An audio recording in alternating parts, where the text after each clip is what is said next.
In cricket, would you use batting average to evaluate a batsman as well as a bowler? Obviously not. For a batsman, you will use the batting average. For a bowler, you will use the bowling average. Similarly, in valuation, you cannot use price to earnings as a valuation metric across companies. It cannot be a blanket approach to valuation. So, what is price to earnings? Basically, you are applying a multiple to the earnings of a company. So, how can you rely on that earnings when you're not sure whether this company has competitive advantage? If the company does not have a competitive advantage, you don't know where the scale of the business is going to be in the future, or whether the company is going to be able to maintain its profitability over time. So there has to be a different approach for such companies. The discounted cash flow method is quite commonly used nowadays. So what is DCF? You are basically projecting future cash flows and discounting them back today to arrive at the present value. So to do that, you have to be sure that this business is going to be there in the future. It has to have the similar scale and it will be able to maintain its profitability. You can be sure of this and you can have conviction only when the company has certain level of barrier to entry. If it does not have a barrier to entry, it is at the mercy of competition. So competitive intensity can affect your profitability, it can even affect your scale. PE and DCF is difficult for businesses which do not have a barrier to entry. Where a business does not have a competitive advantage and you cannot project the future, you cannot predict the future, you don't know where the scale of the business is going to be going forward.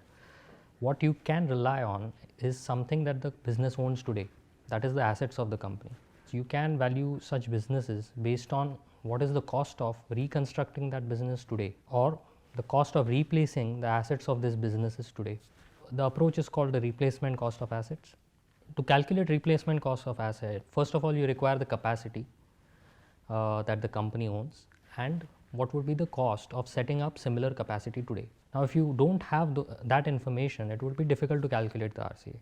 So in such cases, you can look at the balance sheet for the asset the company is owning and try to arrive at a value for each of that asset based on certain assumptions. So if you are able to arrive at such adjusted book value, then that is a valuation for you. I'll give you an example of a cement company.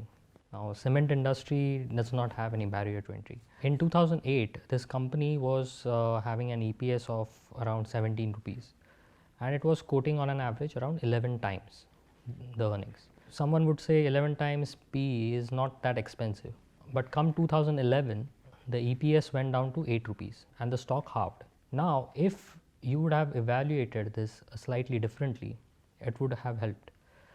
Instead of focusing on price to earnings, if you would have looked at the replacement cost of asset, the company was quoting at 2 times of replacement cost of asset. So it was telling you something that is worth 100 is being valued at 200 in the market.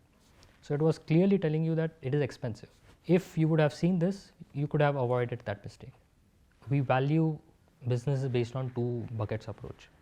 So a company that has a barrier to entry and will be able to defend its scale as well as its profitability, we use the income statement approach, which is the price to earnings, the DCF.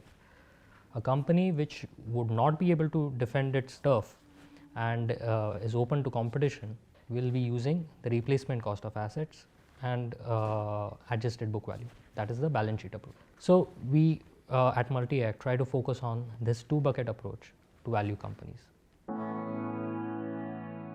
Ceramic tile sector where there seems to be an illusion of moat, but we at Multi-Act believe there is no moat out there. So when you only focus on the size of the opportunity, you have to also understand that whether the company will be able to exploit that opportunity or not.